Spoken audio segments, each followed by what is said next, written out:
Salut, c'est Yoran. Est-ce que tu es en forme aujourd'hui? Moi, ça va et je suis heureux de te retrouver. Aujourd'hui, nous voulons parler de l'amour de Dieu. Qu'est-ce que c'est?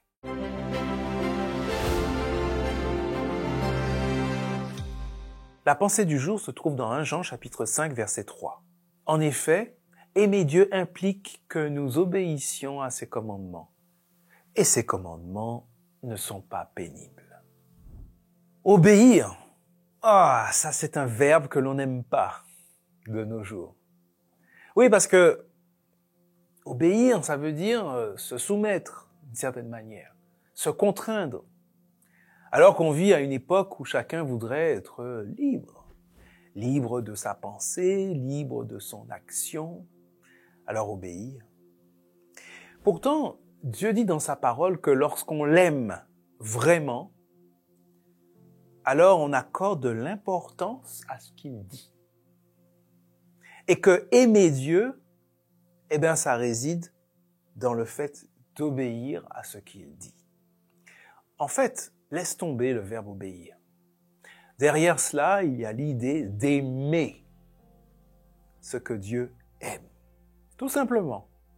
D'aimer qui est Dieu.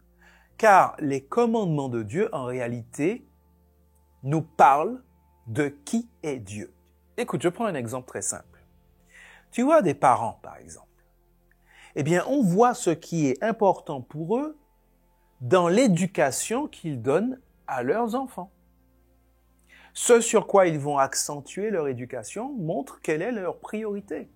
Si le respect, par exemple, c'est très important pour eux, ils vont éduquer leurs enfants en mettant un accent particulier sur le respect, par exemple. Le respect, le travail, la propreté, bref, des valeurs comme ça. Tu vois, l'éducation que tu donnes à ton enfant parle de toi, de ce qui est important pour toi. Avec Dieu, c'est la même chose. Les commandements de Dieu, quand il dit ça, c'est important pour moi, ça parle de Dieu.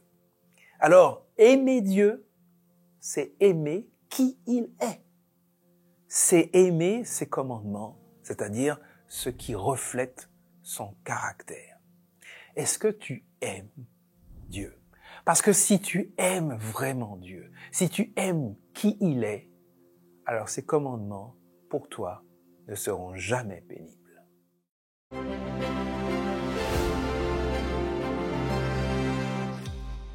Écoute, je voudrais te proposer un défi, une action, si tu es d'accord, bien sûr. Essaie de réfléchir à une personne dans ton entourage qui ne connaît pas les pensées du jour et à qui elle pourrait faire du bien. Peut-être une pensée du jour en particulier, peut-être, sur un sujet bien précis. Alors, je te propose d'envoyer cette pensée du jour à cette personne. Rendez-vous demain pour la prochaine pensée du jour.